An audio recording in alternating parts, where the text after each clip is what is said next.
Will be that one, and you have another hydraulic cylinder in here, which is for the internal grip.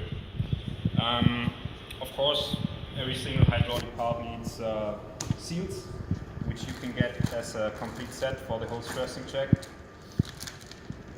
You've already seen that before. Most of you, very good. Yes, actually we've done together in St. Petersburg. So you have all the seals you need to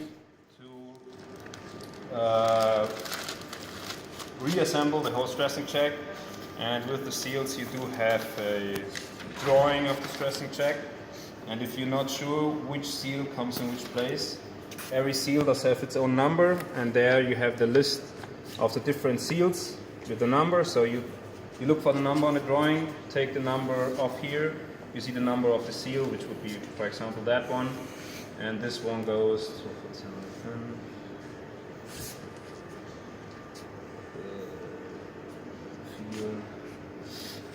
this one actually goes into the support head.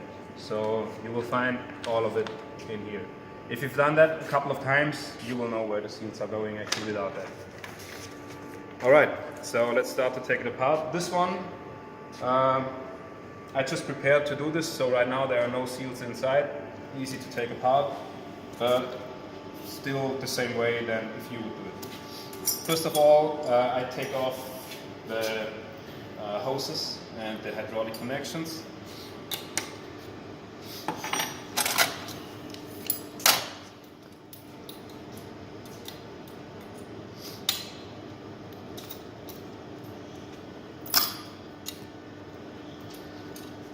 If you change the clamping jaws before by yourself, that's what you've already done, I guess.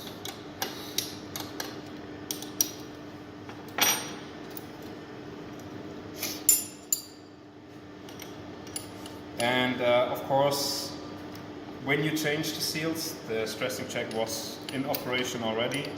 So I recommend from this point on to have a bucket or something for the oil, which is in your case in the stressing check from the operation before.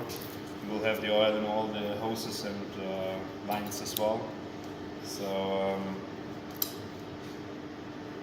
just make sure there is no pressure on it. That way, so this one is not connected yet and it's not full of oil because it's new basically.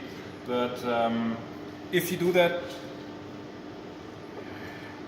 I would recommend to disconnect it completely from the pump, or at least turn the pump off and disconnect it from the power, because as you could imagine, it's quite a mess if someone would push a button without having it connected somewhere.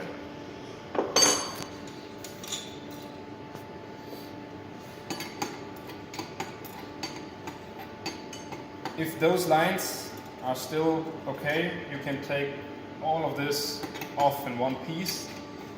Sometimes from the strands, if you have lots of strands for a bridge beam, for example, you have some damage here and there.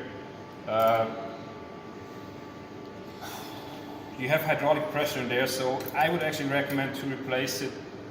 I would prefer to replace it too early than too late. So, and this hose on most of the machines does have very bad damage from the strands as well. So it's actually, you know, from a safety point of view, it's cheaper to replace it than to have any accident. Alright, so we can take this off, leave it in one piece, and then we start to disassemble the stressing check by itself. You will find on a stressing check two small screws here and there. If you change the clamping jaws, which you can see later if you want with Jens on that table, you have to remove that one. For now, if you want to take it apart, it would be actually enough to remove that one, because we take the internal grip off in one piece. So we start with the support head. Normally this is all tight, it's not now. You can use a hammer, that's not a problem. Give it a little knock and it will be open.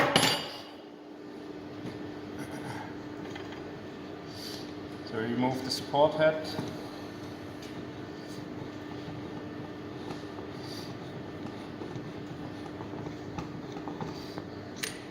To the side. And then we want to remove the internal grip. If you want to remove it completely, that's just possible in one piece with that pipe or with that tube. Yeah, it's like there is an English, but I don't remember. Absturzrohr. Safety cover. No, the safety cover is over here. It's I'm sorry. It's just so actually it can't just be removed together with that tube. So you turn it around again. This will be actually tight on a used machine. If you have this tool coming with the machine, you can use that one to turn it. If it's too tight to go by hand.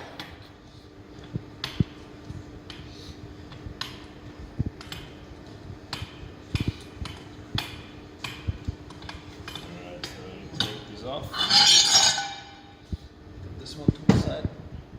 And then we have the internal grip here. Can be taken off.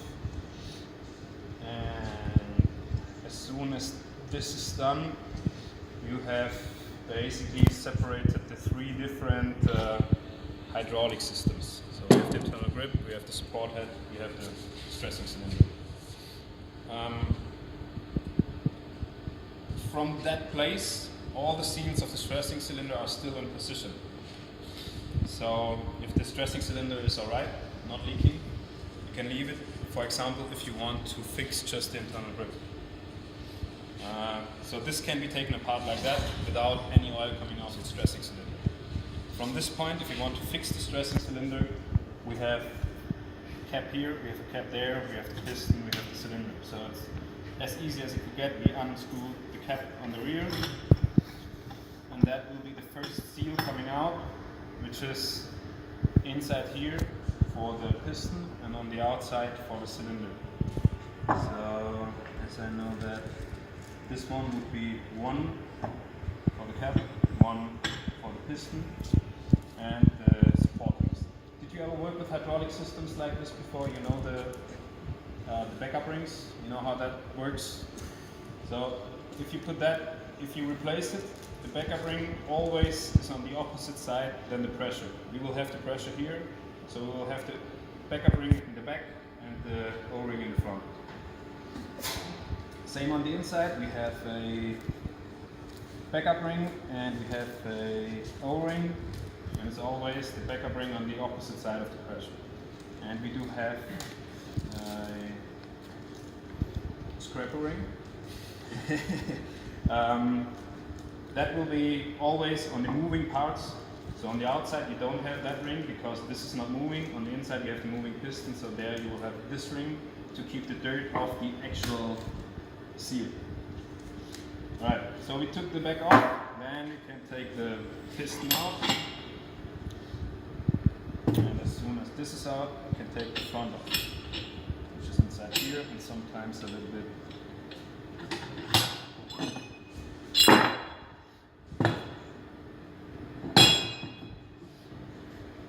Alright, same here, seals, backup ring always the opposite side of the pressure. On the moving side you have a scraper ring, on the static side no. That far for the stressing cylinder. And since those are basically hydraulic cylinders as well, it works the same way. Those are just going one way, so we just have one connection, not two. And we just take this one off. You probably have two different versions, which is this one is the long one and you have a short one as well, as you know. Works the same way on both systems.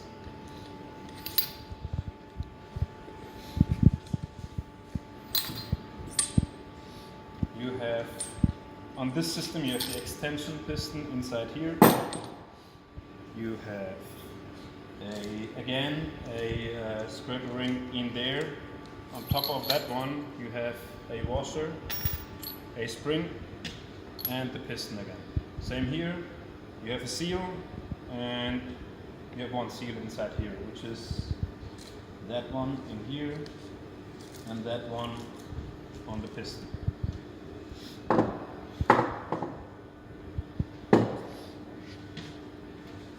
And now the last one, which will be the internal grip.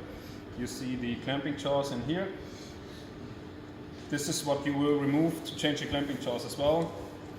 But that can be done with the machine in a piece, so you don't have to take it all apart. Take them off, and you will see the piston here. Same here, you have a seal and you have a scraper ring, which is that one, comes onto here. And same on the back side, on the cylinder, you have the seal in here, and that's it. So after you've disassembled it, you clean everything. Very important, it's hydraulic, so you want to have it really clean. And you put the new seals in position, and to assemble it again, all the same work, different, the opposite way. So we take that one. Let's imagine I've put some new seals onto here. We put the piston inside. Most of the times the clamping jaws have to replace as well because they wear out. And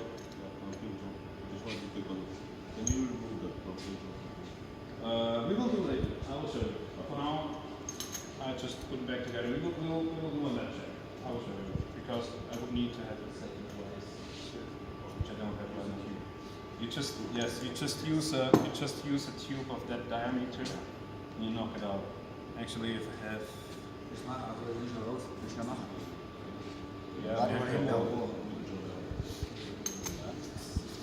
All right, so we put that back. We will do it now. Let's put this one together first. Same here.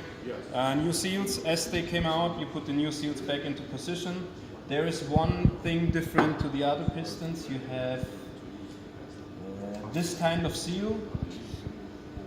This will stay in the back, and this kind of seal has to be held in position by this clip. I guess you know those clips. So that clip has to come on top of the seal. If that's not on top of the seal will probably come off and you will have a leak on the back of the support head. Put the piston back in, put the spring back in, and you do not forget the washer, which actually separates the spring from your scraper ring. So as you could see, the scraper ring would sit in here and that washer sits on top. Before we put that, we want the extension piston. And we just put it back together.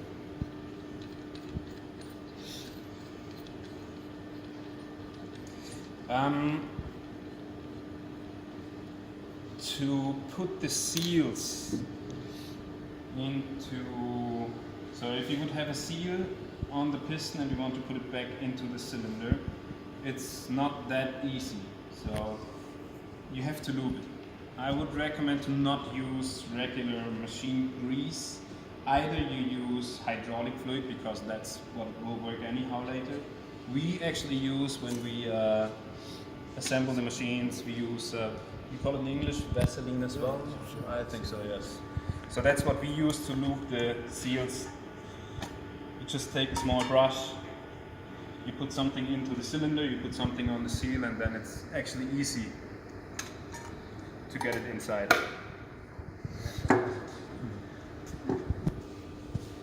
Alright, so here, there is something special you have to look for. You cannot put this into position before the piston. The reason is quite simple. Alright, if that would be alright in here, it's quite hard to get the thread through the seals which are already in here, the new ones. To get the new seals onto the piston without damaging them, you have to screw it onto here. You have to screw the seals over the thread until you're on the piston, and then you push it in. And actually we use a pipe of that diameter, put it on top, give it a knock to have the seals from the outside of the cylinder to have it in position. That's how to put this into position. The real one is quite simple. You put the seals in position, you loop them, you put it on top, and then you just screw it in. So on this point, the stressing cylinder will be fixed already. We have fixed the support head already, and Jens is gone. So we'll do that later with the clamping jaws on that machine. So we put the internal grips back together, and on those ones you can see a small drilled hole in the thread over here. You can see one again as well over here. Those holes, they have to line up with those holes. Because in those holes we have to screw the little, what's it called? Check screw. Yes. We have to screw them into here, and we don't want to damage this thread, that's why we have that hole. So it's very important that this lines up. If you just replace this one as a spare part, there is no hole in it. So if you get it as a spare part, you screw it in all the way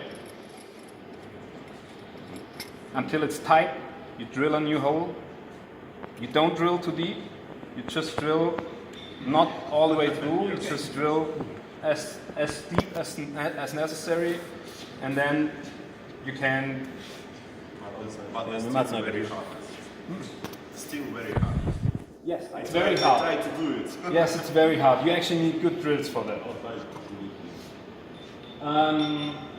So the first time we assemble it, or I assemble it, I usually put it into a vise here, and it's like you just, it's everything is quite strong. So I put it in a vise here, and I give it 2 or 3 knocks over there, and that's, you want to have it tight, but not like, because if it would be very tight, you will be in trouble to change the clamping jaws in the future, since you want to reach in there from the front with that tool. And if it's too tight, it's just, it's hard to open. So if you put it in a vise, you give it 2 knocks, it's usually good enough. Alright, you put it back onto the piston.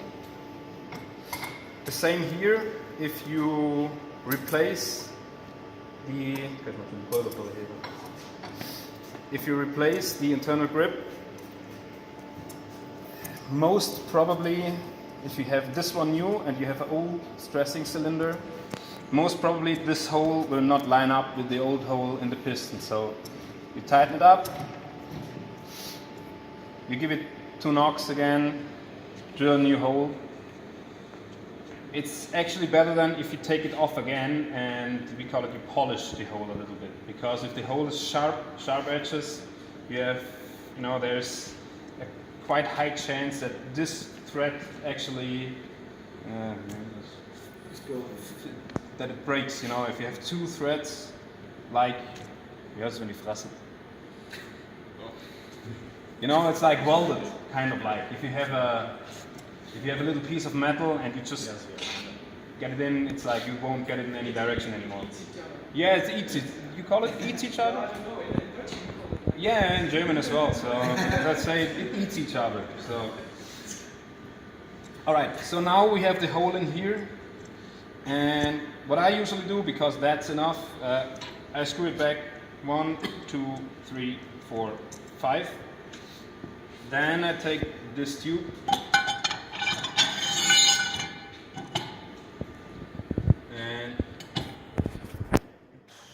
Be tight inside already when this is in. That's why I screw it back 5 times.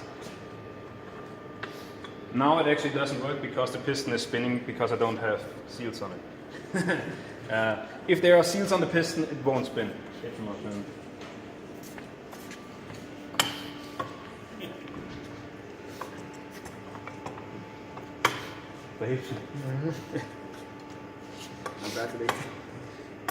All right. So again, when this is tight, you give it 2 knocks. Then the holes should line up again, and you're actually good to. Let's see, one more turn. There we go. Then you should be good to put the little screw. I don't do that now because I have to take it apart. sometimes today. All right, so it's already in one piece again. We just need the support head, and the stressing check is basically back in working condition and good to go. You take your connections.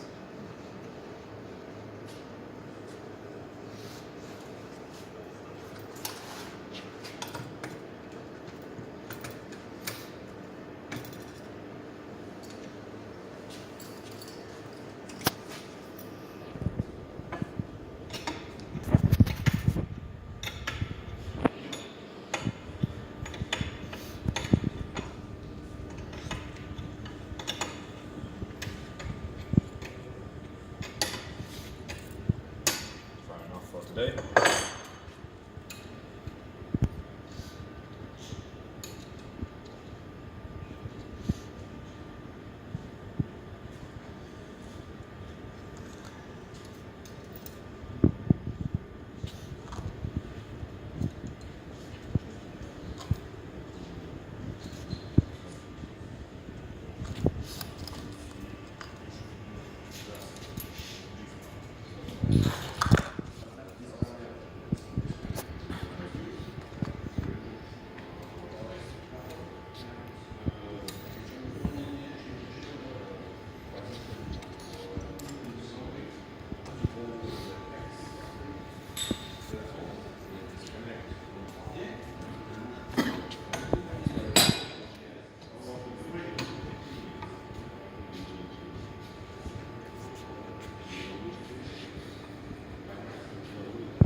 All right, that's basically it.